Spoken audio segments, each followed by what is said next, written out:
Welcome back my dear student. Class 10 की science class में आप सभी का स्वागत है।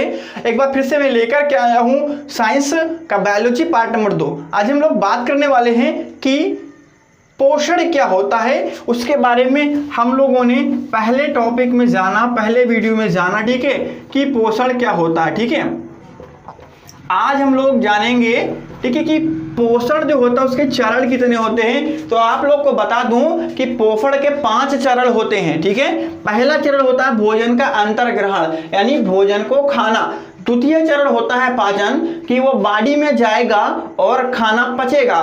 तृतीय चरण होता है उसका अवशोषण। ठीक है, अवशोषण माने उस खाने से जो भोजक से पोषक तत्व हैं उनको शरीर के विभिन्न भागों तक पहुंचाना अवशोषण के अंतर्गत आता है। ठीक है, अब ध्यान दें स्वांगीकरण। ठीक है, अब सभी भागों में क्या हो जाएगा, वो खाना पहुंच जाएगा। ठीक है, जैसे अभी आगे डिस्कस करूंगा। सबसे पहले पार्ट के बारे में डिस्कस कर लेता हूं। तो चौथा नंबर पार्ट हो जाएगा हमारा स्वांगीकरण। अब 5वां नंबर पार्ट हो जाएगा बहिक्षेपण। ठीक है, बहिक्षेपण। ठीक है, बहिक्षेपण का मतलब होता है बाहर निकालना, या फिर इसको मल त्याग बोलते हैं। ठीक है, क्या बोल देते हैं, मल त्याग बोल देते हैं। चलिए हम लोग एक एक पार्ट के बारे में डिस्कस कर लेते हैं बारी बारी से। ठीक है, देखिए अब अगर आप लोग समझना चाहें तो हम आपके सामने कुछ चीजें बता रहे हैं। ठीक है, ध्यान समझिएगा कि मनुष्य विभिन्न प्रकार के ठोस खाद्य पदार्थों को अपने मुख की सहायता से खाता है, जैसे कि मैंने आपको डायग्राम में भी बताया था। ठीक है, मुख की सहायता से खाता है और दांत से चबा कर उसके छोटे छोटे टुकड़े कर देता है, फिर उसे निगल जाता है तथा जल और अन्य द्रवों को मुख द्वार से चूस कर अंदर की ओर कर लेता है। ये हो गया मुख में पाचन। ठीक है, यानी खाने का इंजेक्शन, अंतर्ग्रहण पहले पार्ट के अंतर्गत ही होता है। द्वितीय पार्ट में होता है कि खाए हुए ठोस पदार्थों को, जटिल कार्बनिक पदार्थों को सरल कार्बनिक पदार्थों में बदलना क्या कहलाता है, पाचन कहलाता है। इसमें क्या होता है कि बहुत से जो ऐसे पदार्थ होते हैं जो कठिन या फिर जटिल पदार्थ होते हैं वह सरल कार्बनिक पदार्थों में विभाजित हो जाते हैं। इस प्रक्रिया में बहुत सारे एंजाइम्स भाग लेते हैं उसको पचने के योग्य बनाने के लिए। ऐसा पाचन आप लोगों ने पढ़ा है, आपने बताया भी है। अमाशय के अंतर्गत इसका क्या होता है, पाचन का मतलब एक चीज यही होता है कि वहां पर खाना अच्छे तरीके से बन जाता है और फिर खाना आगे की ओर प्रवेश करता है।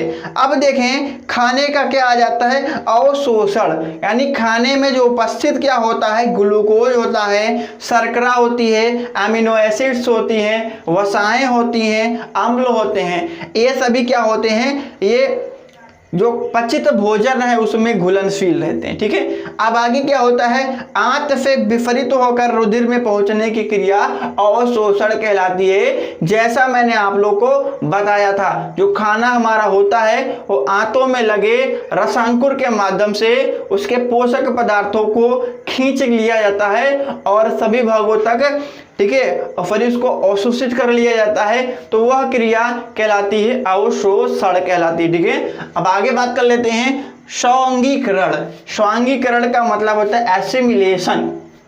ध्यान दीजिए, एसिमिलेशन क्या होता है कि अवशोषण के बाद रुधिर से होकर अमीनो एसिड्स, ग्लूकोज तथा वसा के अणु शरीर के विभिन्न कोशिकाओं तक पहुंचते हैं, जहां वे प्रोटीन संश्लेषण, टूटे हुए ऊतकों का निर्माण करने के काम में आते हैं। अतः पचे हुए भोज्य पदार्थों को जटिल या घुलनशील पदार्थों के रूप में विभिन्न ऊतकों के कोशिका द्रव्य में विलीन होने की क्रिया को स्वांगीकरण या असिमिलेशन कहते हैं।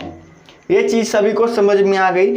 जैसा कि नाम है स्वांगीकरण, स्व माने अपने अंगों में पहुंचना, यानी जब पोषक पदार्थ में घुले जो भी हमारे पोषक पदार्थ हैं वह क्या होते हैं, रुधिर के माध्यम से विभिन्न कोशिका तक पहुंचते हैं, वह क्रिया कहलाती है हमारी स्वांगीकरण कहलाती है। आगे बात कर लेते हैं कि अमीनो अम्ल आदि आवश्यकता से अधिक होते हैं तो यकृत द्वारा से अमोनिया या अमोनिया से यूरिया में परिवर्तित कर दिया जाता है। ठीक है, फिर क्या करता है, यकृत क्या करता है, यूरिया को वर्ज्य पदार्थों के रूप में मूत्र के बाहर निकाल देता है। ठीक है, ये चीजें सभी को समझ में आ गया है। एक चीज समझिएगा यहाँ पर ध्यान दें, जो यकृत होता है, यकृत माने लीवर, ठीक है, ठीक है, लीवर होता है। अब देखिए लीवर क्या काम करता है, जो क्या काम करता है कि जो यूरिया होती है उसको अमोनिया में कन्वर्ट कर देता है। ठीक है, और क्या होता है, अमोनिया यूरिया में कन्वर्ट हो जाती है और उसे वापस मूत्र मार्ग के द्वारा निकाल दिया जाता है। ठीक है, अब देखिए एक चीज यहाँ पर और होती है, आवश्यकता से अधिक जो ग्लूकोज हमारे पास होती है वो ग्लाइकोजन के रूप में हमारी बॉडी में संग्रहित हो जाती है और बाद में वही ग्लाइकोजन ग्लूकोज में बदल के हमको ऊर्जा प्रदान करता है। अगला मल त्याग की बात कर लेते हैं। देखिए इसमें क्या होता है कि आहार नाल के अंदर यद्यपि अनेक एंजाइम खाद्य पदार्थ के ऊपर क्रिया करते हैं, फिर भी इनका कुछ भाग जो है अपच रह जाता है, यानी पचा हुआ अपच मतलब बिना पचे हुए रह जाता है। तो यह अपशिष्ट पदार्थ क्या करते हैं, कोशिका अपने शरीर के बाहर निकालना। ठीक है, वही अपशिष्ट पदार्थ जो होता है वो शरीर से बाहर निकालना क्या कहलाता है, बहिक्षेपण या मलत्याग कहलाता है। ठीक है, तो ये देखिए ये यहाँ पर क्या हो गया, short information about nutrition. Nutrition के बारे में एक छोटी सी इंफॉर्मेशन हो गई, छोटा सा परिचय हो गया। ठीक है, ये सभी बच्चे जो हैं क्या करिएगा, अगर आपके पास में बुक है तो बुक से एक मैं होमवर्क दे रहा हूँ। ठीक है, होमवर्क आपका ये रहेगा, HW में आपको मानव का पाचन तंत्र, ठीक है, मानव का पाचन तंत्र बनाना। ठीक है, पाचन तंत्र का चित्र बनाना है और उसके सभी भाग याद करना है।